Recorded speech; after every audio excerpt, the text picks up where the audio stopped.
Danny Dubé est avec nous maintenant depuis Winnipeg sur la passerelle. Danny, comment ça va?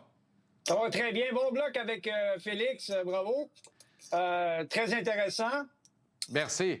J'aimerais mettre mon petit grain de sel. Oui, ah, donc, c'est ça. Je sentais que tu voulais ajouter. C'est parfait.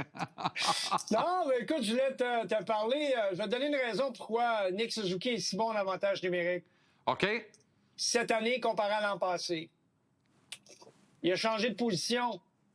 L'an passé, il jouait position Demidov, point mis en jeu sur son côté, donc du côté droit. Travaillait surtout sur la passe transversale, beaucoup plus à risque, plus difficile à réaliser.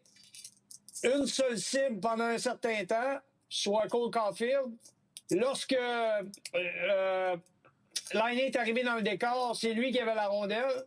Ça éliminait pratiquement tous les échanges entre lui et Cole Caulfield. Cette année, ils sont un à côté de l'autre. Donc, ils touchent la rondelle, ils se déplacent, les deux se trouvent beaucoup plus facilement. Celui qui en bénéficie, c'est Slafkovský. Parce que lui, il se promène, là. Tu sais ce que je t'ai montré l'autre jour, là, dans le haut de l'enclave, et tout ça, le dernier match. Bon, ben, si Caulfield et Suzuki ne jouent pas sur le même bord, oublie ça, là. Ils n'ont pas le même niveau d'efficacité dans l'enclave avec Slafkovský. Donc, c'est une combinaison de facteurs, mais ces trois gars-là, c'est vraiment ça qui fait que le Canadien, cette année, a passé à une autre vitesse, beaucoup moins prévisible, d'ailleurs, en avantage numérique que par le passé. Plus d'options, c'est très bon, effectivement. Oui, Quelle belle observation. De façon générale, le Canadien progresse, Danny. À chaque début d'année, on se dit, on regarde ça, hein, puis on se dit, ouais, mais eux autres vont être meilleurs, eux autres vont être meilleurs, eux autres vont être meilleurs. Puis à chaque année, on se trompe une fois sur deux. Pas cette année, on dirait que tout le monde est meilleur. Il y a juste les Panthères qui tirent de la patte. Est-ce que le Canadien, dans sa progression, est vraiment meilleur que les autres équipes au niveau de la qualité de la progression par rapport à l'an dernier, là?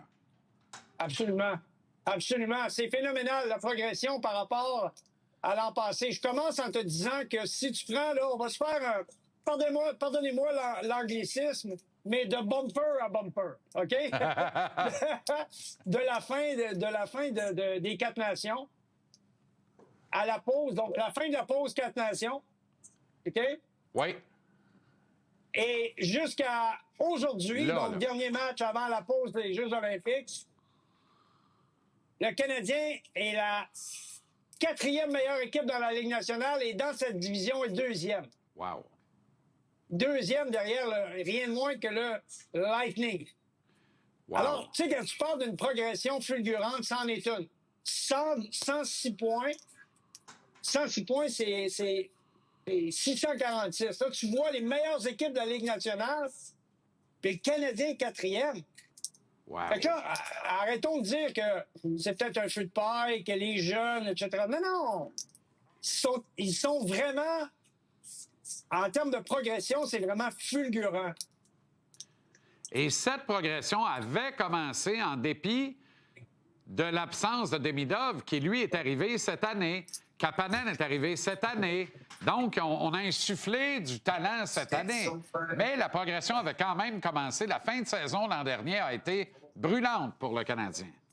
Écoute, ça commence toujours par tes bons joueurs. Dans n'importe quoi, une entreprise, regarde tes éléments clés. Si tes éléments clés fonctionnent, ton entreprise est en santé. Même chose pour ton équipe. Il n'y a pas de... Après ça, on les entoure, on crée de la stabilité. Une fois qu'on a de la stabilité, ben, on peut commencer à greffer des éléments pour faire monter le plancher performance. À mesure que le plancher performance augmente, bien évidemment, les victoires s'accumulent. Juste dire en studio, je m'entends parler, c'est un petit peu difficile. On a remarqué, Danny, et bravo pour le professionnalisme, parce que dans ton regard, c'était écrit « Je m'entends 4 fois, puis c'est pas agréable. » Et pourtant, je peux te certifier que moi et les gens à la maison, on t'entend rien qu'une fois, puis c'est aussi pertinent que d'habitude. Merci en studio, les gars, désolé. Fait que je continue en te disant que Nick Suzuki fait partie de l'élite de la Ligue nationale et de l'élite mondiale puisqu'il va aller aux Jeux olympiques. Il n'y a pas d'hasard, là.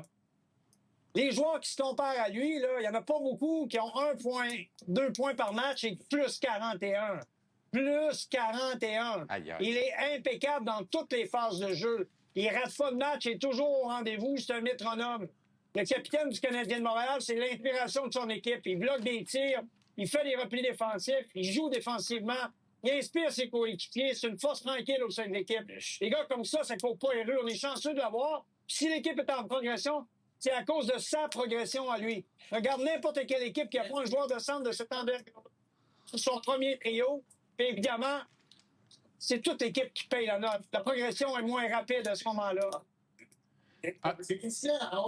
Un mot sur l'impact de Noah Dobson en terminant, Danny. On va te laisser aller, là. Mais juste un petit mot sur l'impact de Noah Dobson en terminant. C'est indéniable. Ah non, absolument. Écoute, lui, il s'amène dans la brigade défensive. Puis on avait un vétéran de premier plan l'an passé, extraordinaire dans le vestiaire. Un gars irremplaçable en désavantage numérique qui s'appelait David Savard.